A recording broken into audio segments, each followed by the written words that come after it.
क्योंकि भारत के इतिहास में ऐसे भी इलेक्शन हम कभी कभी देखते हैं, या किसी राजनेताओं को इस तरह का सौभाग्य हमको कम ही देखने को मिलता है जब वो कहीं जाते हैं और सारे आम आवाम जो है उन्हें हाथों हाथ लेता है। ये लालचंद जी इस दौर की एक समझिए कि सबसे बड़ी चमत्कार है। लोग जो अभी भी ईवीएम पे डॉट करते हैं उनको कम से कम पीएम मोदी का रोड शो देखना चाहिए कि यही वो लोग हैं जो ईवीएम के रिकॉर्ड को बनाते हैं। तो दूसरी पॉलिटिकल पार्टियां जो है वो हमेशा डॉट करती है। कल भी आपने देखा कि वहाँ पे कांग्रेस का महाधिवेशन संपन्न हुआ है रायपुर में, और जो पहला स्टेटमेंट आया है वहाँ चीफ मिनिस्टर भूपेश बघेल का, तो सीधे सीधे ईवीएम पे ही डॉट कर रहे थे और वो कह रहे थे कि हमको बैलेट पे जाना चाहिए। तो अगर वो हिमाचल में जीतते हैं तो ईवीएम सही होता है, बिल्कुल, बाकी जगह वो हारते हैं तो उनको ये ईवीएम। लेकिन इन सारे सवालों का जवाब इन सारे जो है कि वो देखते कि ईवीएम में जो ये चमत्कार होता है वो जादू ये है, ये रोड शो का बिल्कुल पीएम का कनेक्शन होता है। और ये तस्वीरें सारे जवाब दे रही हैं और उन सारे सवालों का। बने रहिएगा हमारे साथ। हमारी संवाददाता आयशा खानम भी हमारे साथ जुड़ी हुई हैं। आयशा, ये कौन सा इलाका है जहां पर लोगों में इतना उत्साह दिखा कि प्रधानमंत्री को कुछ देर के लिए गाड़ी अपनी रोकनी पड़ी और गाड़ी रोक करके लोगों के अभिवादन को उन्होंने स्वीकार किया और अभिवादन का जवाब दिया। भारी संख्या में लोग थे वहां पर।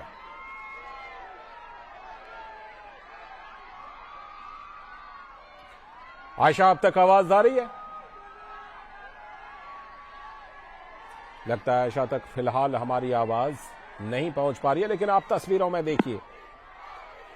देखिए किस तरह से ऊंची बिल्डिंग पर लोग कई मंजिलों तक खड़े हैं अपने बैल्कनी में और छत पर, और प्रधानमंत्री की झलक पाने के लिए लोग किस तरह से खड़े हैं। आयशा हमारे साथ जुड़ चुकी हैं। आयशा, अभी हमने देखा कि भारी संख्या में लोग उपस्थित थे और अभिवादन कर रहे थे और प्रधानमंत्री को अपनी गाड़ी को कुछ देर के लिए रोकना पड़ा अभिवादन का जवाब देने के लिए। ये कौन सा इलाका बेलगावी का है? जी देखिए, इस वक्त प्रधानमंत्री गुजर रहे हैं।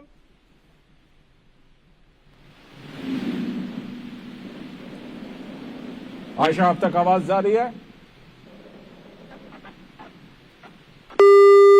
लगता है फिलहाल आयशा से हमारा संपर्क टूट गया है। हमारे सलाहकार संपादक विनोद मिश्र जी भी हमारे साथ लगातार जुड़े हुए हैं। विनोद जी, जिस तरह से कि हम लोगों में उत्साह देख रहे हैं, बेलगावी इलाके का थोड़ा सा जिक्र करना चाहेंगे कि ये उत्तरी कर्नाटक का एकदम बिल्कुल कहें तो सबसे ऊपर का जिला है, बेंगलुरु से काफी दूर, दूसरी राजधानी है। इस इलाके के लिए आज के ये जो कार्यक्रम हैं ये कितने महत्वपूर्ण? विनोद जी।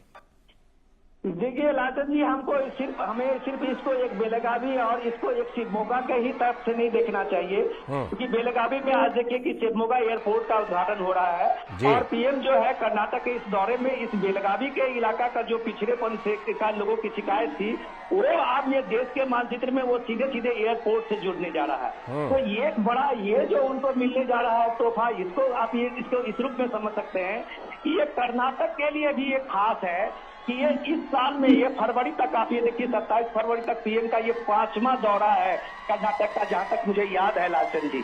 और ये 5वां दौरा ये बताता है कि कर्नाटक के लिए पीएम के मोदी के उनके दिमाग में किस तरह की चीजें हैं कि वो कर्नाटक को किस तरह से डेवलपमेंट के मैप पे कर्नाटक की जो रिक्वायरमेंट है उसको पूरे करने के लिए वो किस तरह से संकल्पित है। तो ये 5वीं दौरे को लेके कई अपोजिशन के लीडर वहाँ पे इलेक्शन को लेके भी लोग अपनी चर्चाएं कर सकते हैं या चर्चा बढ़ा सकते हैं, लेकिन पॉलिटिकल में जो है राजनीति में कोई लोग हैं वो डेफिनेटली कोई सन्यासी साधु नहीं है। उनका भी एक एम्बिशन राजनीति में यही होता है कि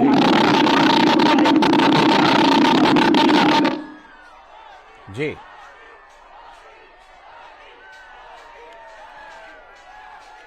लगता है फिलहाल एयरपोर्ट लेके आए हैं, तो डेफिनेटली उनको बताने के लिए उनके फेरिस्त में, उनके लिस्ट में बहुत कुछ है और ये चीज उनके बताने का उनकी एक ड्यूटी होती है कि जो आपने काम किया है उन लोगों के बीच बताए भी और लोगों को बताए कि हमने आपके लिए किया है। और ये लोग नहीं बताते हैं, उनको वही फ्रीबी का और वही उनको इतना होता है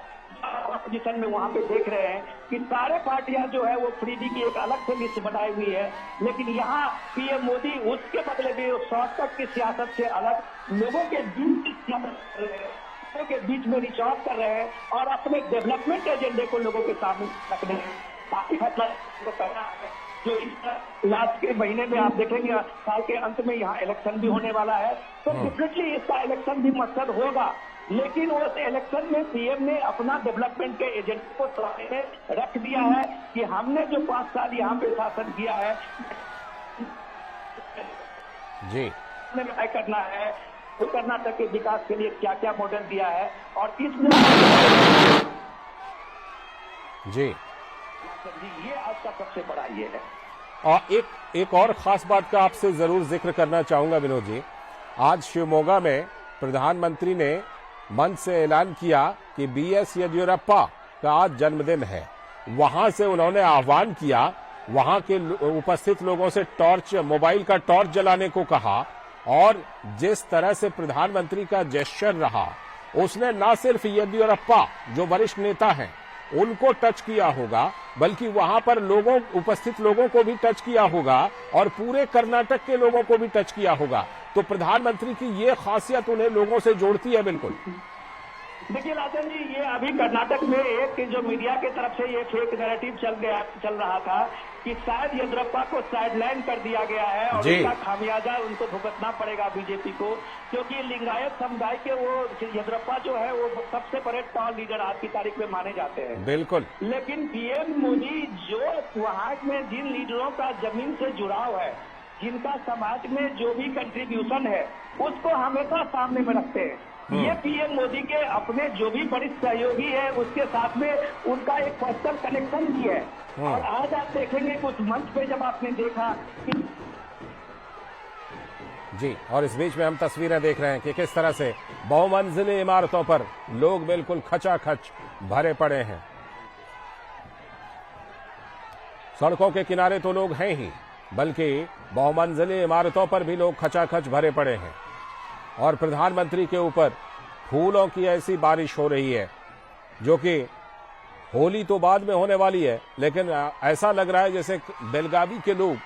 आज ही प्रधानमंत्री के साथ फूलों की होली खेल रहे हैं। बार बार गाड़ी के शीशे के ऊपर से देखिए फूलों को साफ करना पड़ रहा है। इतने फूलों की बारिश प्रधानमंत्री और उनके काफिले पर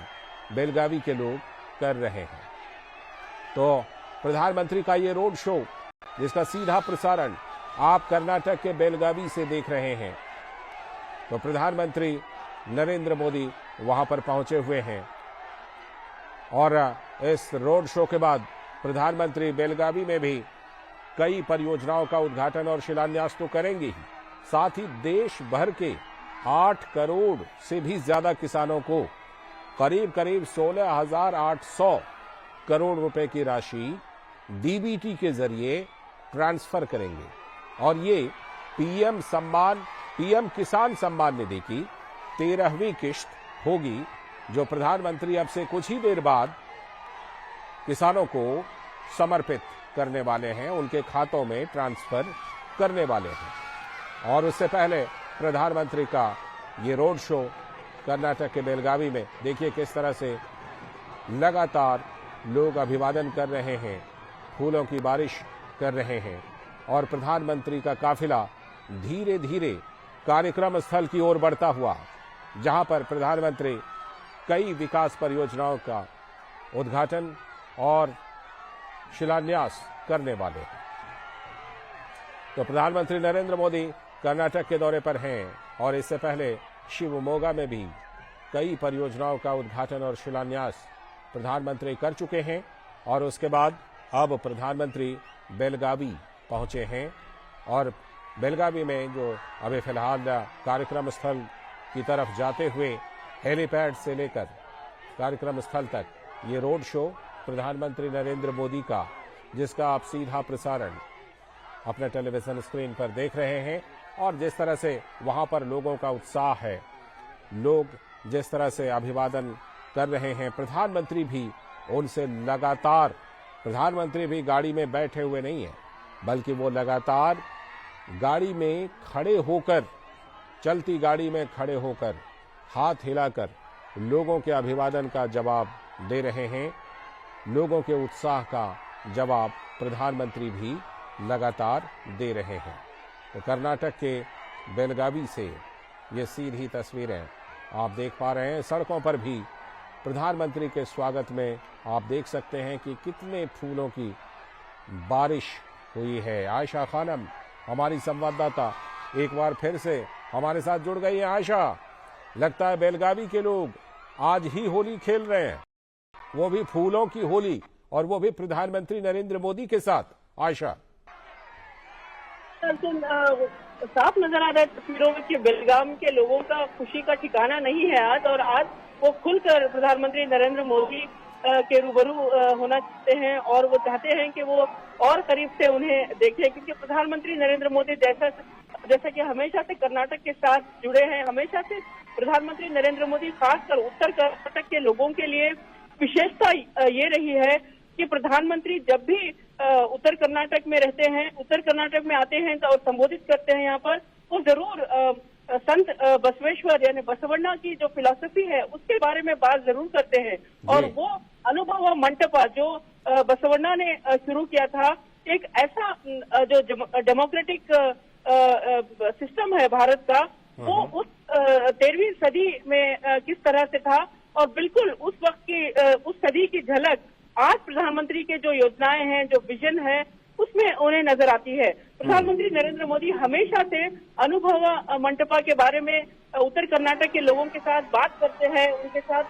इस बात पर चर्चा करते रहे हैं। और ये विशेष है क्योंकि उत्तर कर्नाटक के लोग हमेशा से बसवण्णा की फिलॉसफी के आधार पर जो भी उनके कार्य होते हैं, कायाकवे कैलासा ये कहते हैं कर्नाटक के लोग, यानी काम अपना कार्य ही भगवान की सेवा है। तो ऐसे में कर्नाटक के लोग अनुभव मंटपा और संत बसवेश्वर की जो फिलॉसफी है, वो जब प्रधानमंत्री नरेंद्र मोदी इस बारे में बात करते हैं तो वो सीधे सीधे प्रधानमंत्री नरेंद्र मोदी के साथ जुड़ जाते हैं, क्योंकि उन्हें इस बात का अंदाजा होता है कि कैसे प्रधानमंत्री इस क्षेत्र के तमाम संस्कृति, इस क्षेत्र की जो फिलॉसफी है उसे इतनी अच्छी तरीके से जानते हैं। अब प्रधानमंत्री जब लोगों को संबोधित करेंगे तो जरूर कहीं ना कहीं वो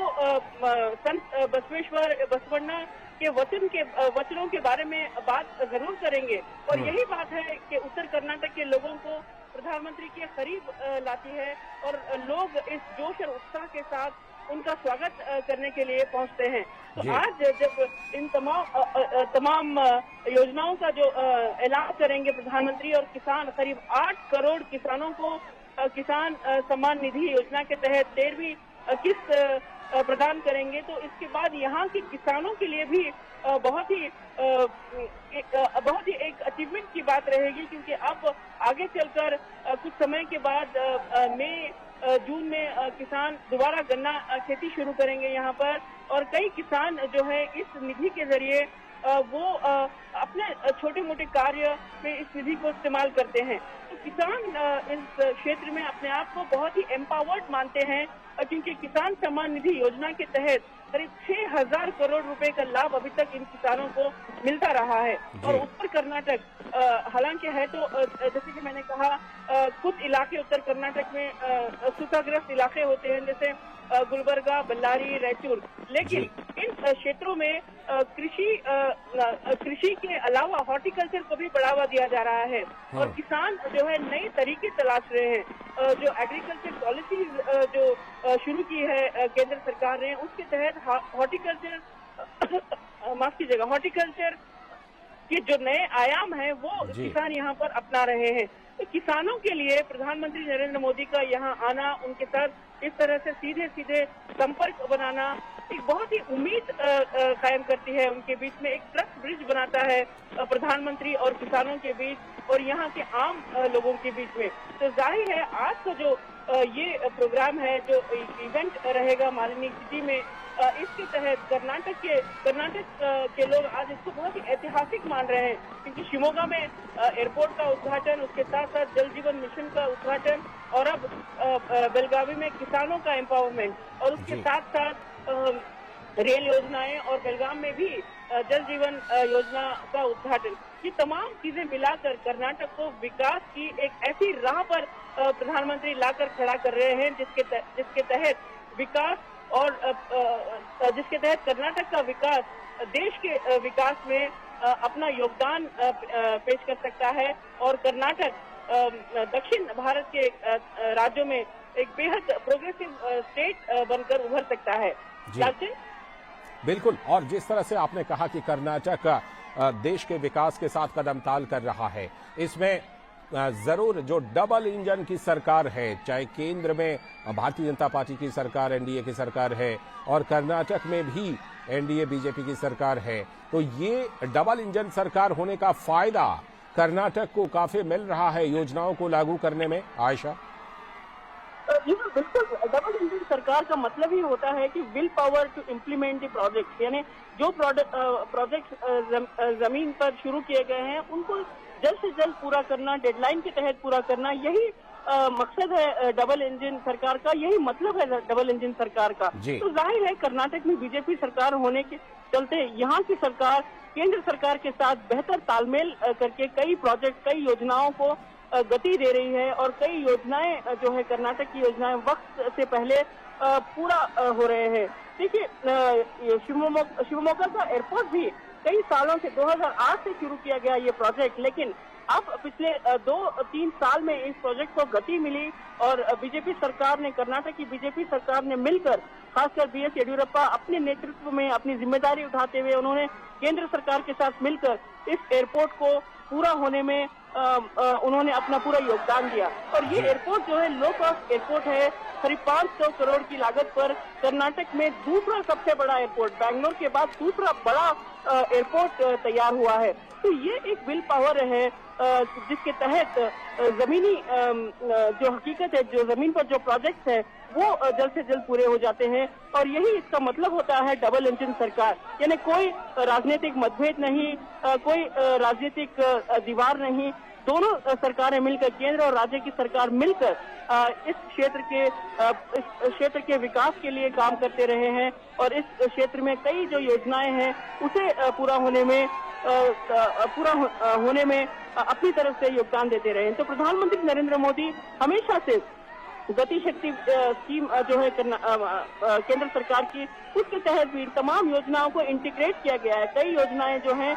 अलग अलग तरीके से इंटीग्रेट किए गए हैं ताकि हर डिपार्टमेंट, हर मंत्रालय मिलकर इन तमाम योजनाओं को पूरा कर सके और उसे कंप्लीट कर सके और डेडलाइन के तहत उसे पूरा कर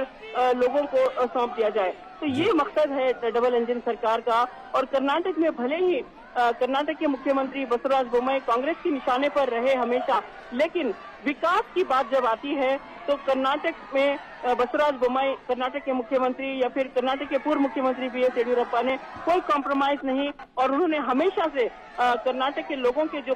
विकास के लिए जो प्रोजेक्ट्स है, इन तमाम प्रोजेक्ट्स को पूरा करने में जोश दिखाया और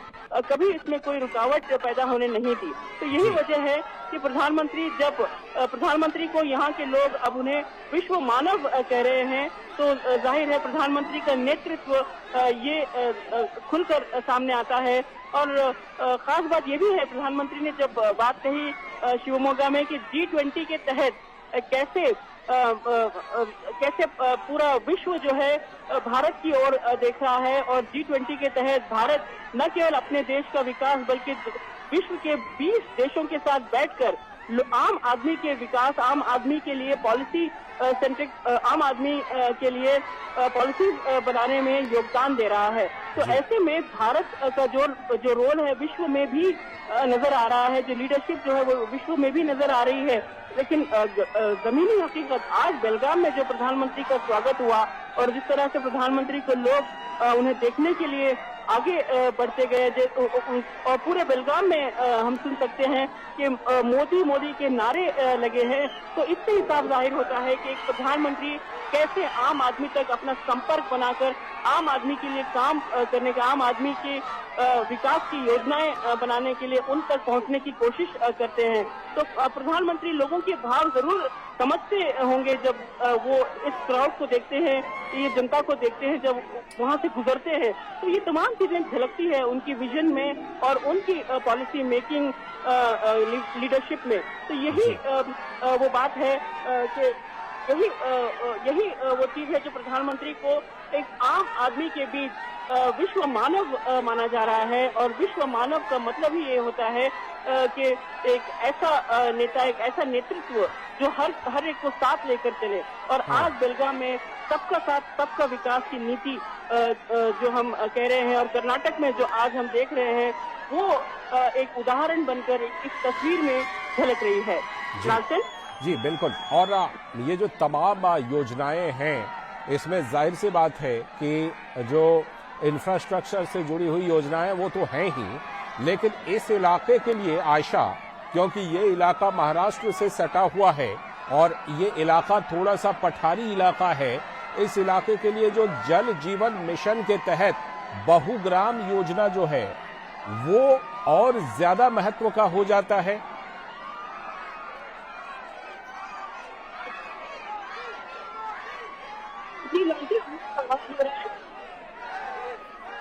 आयशा, अब तक आवाज आ रही है? जी आवाज हो रहा है। आयशा, मैं फिर से दोबारा आपसे पूछता हूं कि तमाम इंफ्रास्ट्रक्चर की परियोजनाएं तो हैं ही, लेकिन ये इलाका जो महाराष्ट्र से सटा हुआ है, थोड़ा ये पठारी इलाका भी है उत्तरी कर्नाटक का, तो इसके लिए जल जीवन मिशन के तहत जो बहुग्राम योजना है उसका महत्व और भी बढ़ जाता है। जी हाँ, बिल्कुल। जैसे कि मैंने बताया कि हमेशा कर्नाटक और महाराष्ट्र के बीच एक तनाव बना रहता है, क्योंकि कुछ गाँव में कर्नाटक में कुछ गाँव, वहाँ दूर दराज के गाँव में विकास नहीं है, वहाँ पर लोगों को पीने का पानी नहीं मिलता रहा है और करीब 180 ऐसे गाँव हैं जो तमाम सुविधाओं से परे हैं। तो ऐसे में अगर प्रधानमंत्री नरेंद्र मोदी आज जल जीवन योजना की बात करते हैं तो लोगों में एक विश्वास बनेगा, इस इलाके तक पीने का पानी पहुंच रहा है लोगों के लिए और साफ पीने का पानी लोगों तक पहुंच रहा है। तो ये एक उम्मीद बनती है लोगों में कि अब जो सीमा पर जो विवाद है महाराष्ट्र और कर्नाटक का, ये विवाद भी किसी न किसी तरह से सुलझ जाएगा। लेकिन लोगों के लिए उनकी बेसिक सुविधाएं जरूरी है, सिविक इंफ्रास्ट्रक्चर जरूरी है, पीने का पानी जरूरी है। अगर ये तमाम चीजें लोगों को मिलती है, ये योजनाएं लोगों तक पहुंचती है, तो जाहिर है किसी तरह का कोई सीमा विवाद भी नहीं रहेगा। तो यही प्रधानमंत्री की कोशिश है कि किसी न किसी तरह से इन तमाम जो गलतफहमियां हैं बॉर्डर पर, महाराष्ट्र और कर्नाटक के बॉर्डर पर कुछ गाँव में जो विकास नहीं हुआ है, तो यहाँ तक विकास पहुँचाएं, यहाँ के किसानों को सशक्त करें, उनको एम्पावर करें, उन्हें किसान सम्मान योजना के दायरे में लाएं और उनके खाते में सरकार की तरफ से जो इंस्टॉलमेंट है वो जमा करें। तो ऐसी तमाम चीजें होती है जिसके जरिए लोग एक तृप्त जीवन बिता सकते हैं और बॉर्डर पर जो तनाव होता है, जो द्वंद्व है, कम हो जाएगा। तो ऐसे में इस तरह के राजनीतिक तनाव जो दोनों राज्यों के बीच कभी कभी उठते हैं, उसके लिए भी एक सोल्यूशन है और वो सोल्यूशन है विकास। और इसके जरिए जल जीवन जो, जैसे कि मैंने बताया आपको कि जल जीवन मिशन जो है खास मायने रखता है उत्तर कर्नाटक के लोगों के लिए, क्योंकि ये इलाका हमेशा से पानी के लिए तरसता है। हालांकि जब यहाँ पर बारिश होती है तो बाढ़ भी आती है इस इलाके में, बेलगाम में और रायचूर में, लेकिन लोगों को साफ पीने का पानी मुहैया कराना एक बहुत बड़ी चुनौती है। और कर्नाटक सरकार ने और केंद्र सरकार ने मिलकर इन लोगों का करीब 4,80,000 लोगों तक जल जीवन योजना को पहुंचाया है। तो ये बहुत ही अहम है और बेलगाम के लोग इस बात के लिए हमेशा से इस बात का इंतजार करते रहे कि उन तक विकास पहुंचे और जल जीवन एक विकास की धारा बनकर अब उन्हें देश से जोड़ रही है। जी, अब जहां तक रेल परियोजनाओं का सवाल है आयशा, जिस तरह से कि पुनर्विकसित बेलगावी रेलवे स्टेशन भवन भी प्रधानमंत्री समर्पित करने वाले हैं, तो जो नया ये रेलवे स्टेशन है पुनर्विकसित, इसको लेकर के बेलगावी के लोगों और वहां आने जाने वाले लोगों को एक बिल्कुल नया अनुभव प्राप्त होगा। जी देखिए, बेलगाम का रेलवे स्टेशन बहुत ही केंद्रित फोकस रेलवे स्टेशन है जो उत्तर कर्नाटक के लोग और बेलगाम के लोगों को देश के अन्य हिस्सों से जोड़ता है और कई आर्थिक शहरों के साथ जोड़ता है और मुंबई के साथ जोड़ता है। तो इस स्टेशन को रिनोवेट किया गया है, दोबारा से रीडेवलप किया गया है। तो स्मार्ट सिटीज के तहत ये तमाम प्रोजेक्ट जो है पूरे होते आए हैं और ये स्टेशन जो है आज प्रधानमंत्री नरेंद्र मोदी उसका उद्घाटन करेंगे और इस रेलवे स्टेशन पर हम देख सकते हैं यहाँ पर पूरी सुविधाएं हैं जो अत्याधुनिक तरीके से जो नया एक मॉडर्न रेलवे स्टेशन होता है, ठीक इसी तरह का रेलवे स्टेशन बेलगाम का रेलवे स्टेशन अब तैयार है और इसके तहत लोगों को अपने सफर में आसानी होगी और जो फैसिलिटीज है रेलवे स्टेशन की, जैसे कि प्रधानमंत्री का एक सपना है कि देश के कई रेलवे स्टेशन को एयरपोर्ट के आधार पर उन्हें मॉडल किया जाए। एयरपोर्ट जैसी सुविधाएं होती हैं उसी तरह की सुविधाएं रेलवे स्टेशन पर भी मिले। तो यही वजह है कि रेलवे स्टेशन को भी डेवलप करने के लिए कर्नाटक के कई रेलवे स्टेशन केंद्र सरकार की योजना जो है रेलवे मंत्रालय की योजना में है। तो ये रेलवे स्टेशन बहुत ही अहम है, एक कनेक्ट है बेलगाम को दूसरे शहरों से जोड़ने के लिए, अपनी आर्थिक ग्रोथ के लिए जो यहाँ से ट्रेन है, जहाँ यहाँ से कनेक्टिविटी है, ये अब रेलवे स्टेशन के उद्घाटन के बाद, रेलवे स्टेशन के उद्घाटन के बाद लोगों के लिए भी काफी सुविधाएं प्राप्त कर सकता है। राजन जी बिल्कुल, और इसके साथ ही अगर बात कर लें रेलवे लाइन दोहरीकरण की जो परियोजना है 930 करोड़ रुपए की लागत से, इस दोहरीकरण के बाद उस इलाके में किस तरह के बदलाव देखने को मिलेंगे, कितना फायदा मिलेगा आसपास के इलाकों को? जी देखिए, ये कृषि प्रधान इलाका है और यहाँ जैसे जो मैंने बताया आपको गन्ना किसान यहाँ पर खेती करते हैं, तो जाहिर है तो रेलवे लाइन की डेवलपमेंट होगी तो यहाँ से किसान अपना माल दूसरी तरफ पहुँचाने में आसानी होगी उनको। और क्योंकि बेलगाम एक एजुकेशन सिटी माना जाता है, एजुकेशन हब माना जाता है, युवाओं के लिए बहुत जरूरी होगा कि रेलवे लाइन की डेवलपमेंट हो, डबलिंग हो ताकि वो बेलगाम आसानी से पहुंच सके। जी बिल्कुल आयशा, हम लगातार देख रहे हैं कि लोग मोदी मोदी के नारे लगा रहे हैं, फूलों की बारिश कर रहे हैं और प्रधानमंत्री का काफिला धीरे धीरे कार्यक्रम स्थल की तरफ बढ़ता चला जा रहा है। लगभग कितनी और देर की ये रोड शो हो सकता है और लगभग कितनी देर में प्रधानमंत्री कार्यक्रम स्थल तक पहुंच जाएंगे? ये लगभग अभी कुछ 10 और मिनट की बात हो सकती है, उसके बाद सीधा प्रधानमंत्री मालिनी सिटी पहुंचेंगे जहां पर ओपन ग्राउंड में प्रधानमंत्री नरेंद्र मोदी यहाँ लोगों को संबोधित करेंगे। और जैसे जैसे प्रधानमंत्री का काफी आगे बढ़ रहा है, भीड़ उनके साथ कर रही है, तो लोग हेलीपैड से उनके साथ वहां पर खड़े थे उनके स्वागत में। तमाम लोग, ये भीड़ जो है एक सैलाब की तरह प्रधानमंत्री के काफिले के साथ चल रही है और यही वजह है कि काफिले को और गति नहीं मिल रही, इससे आगे नहीं बढ़ पा रहे हैं। तो भीड़ जो है लगातार प्रधानमंत्री के साथ कदम से कदम बनाए रखते हुए आगे बढ़ रहे हैं बेलगाम के लोग और वो हर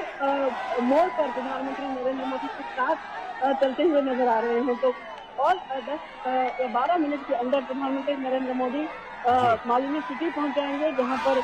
वो यहाँ आए किसान और यहाँ आए बेलगाम के लोग और उत्तर कर्नाटक से आसपास के जिलों से आए लोगों को संबोधित करेंगे। जी आयशा, हमने देखा तस्वीरों में कि स्थानीय वेशभूषा में, परिधानों में महिलाएं वहां पर हैं और हमने देखा तस्वीरों में कि बैल्कनी में भी काफी संख्या में महिलाएं खड़ी नजर आईं प्रधानमंत्री का अभिवादन करने के लिए। तो कर्नाटक में हम ये देख रहे हैं कि युवकों के बीच, महिलाओं के बीच प्रधानमंत्री को लेकर खासा उत्साह बेलगावी में भी देखा जा रहा है। जी हाँ, बिल्कुल। बेलगावी में भी काफी झलक नजर है अलग अलग कल्चर की, अलग अलग संस्कृति की, और यहाँ पर महाराष्ट्र के कल्चर की भी काफी झलक आपको देखने को मिलेगी। मराठी कल्चर और कन्नड़ा कल्चर यहाँ पर एक साथ देखने को मिलता है। और प्रधानमंत्री हमेशा से हर राज्य के कल्चर की सराहना करते हैं, हर राज्य के वेशभूषा की सराहना करते हैं। और जैसे कि हाल ही में दिल्ली में उन्होंने कर्नाटक के कल्चरल उत्सव में भारत की कन्नड़ा दिल्ली में हुआ, यहाँ भी उन्होंने कर्नाटक कल्चर की काफी जमकर तारीफ की। और हमेशा प्रधानमंत्री प्रोत्साहित करते हैं कर्नाटक के या फिर दूसरे राज्यों के कल्चरल आर्टिस्ट को और कल्चर को। तो यहाँ बेलगाम में आपको एक भारत श्रेष्ठ भारत की तस्वीर भी नजर आएगी। तो यहाँ पर बेलगाम में कर्नाटक का कल्चर और महाराष्ट्र का कल्चर, जो मराठी कल्चर है, वो एक साथ खड़े होते हुए नजर आएंगे। क्योंकि एक तरफ हम बात करते हैं बेलगाम और महाराष्ट्र और कर्नाटक के बीच बॉर्डर को लेकर तनाव की, लेकिन दूसरी तरफ हम ऐसी तस्वीरें भी देखते हैं जहाँ पर महाराष्ट्र का कल्चर यहाँ पर सड़कों पर नजर आ रहा है। कर्नाटक के लोगों के साथ मिलकर, कन्नडिगा के साथ मिलकर महाराष्ट्र के लोग अपना कल्चर, अपनी वेशभूषा में प्रधानमंत्री का स्वागत करते हुए यहाँ पर खड़े हुए नजर आ रहे हैं। जी लालचंद जी, बिल्कुल। हम देख पा रहे हैं कि प्रधानमंत्री का काफिला धीरे धीरे बढ़ रहा है कार्यक्रम स्थल की तरफ, और इस बीच लोगों के द्वारा फूलों की बारिश, अभिवादन लगातार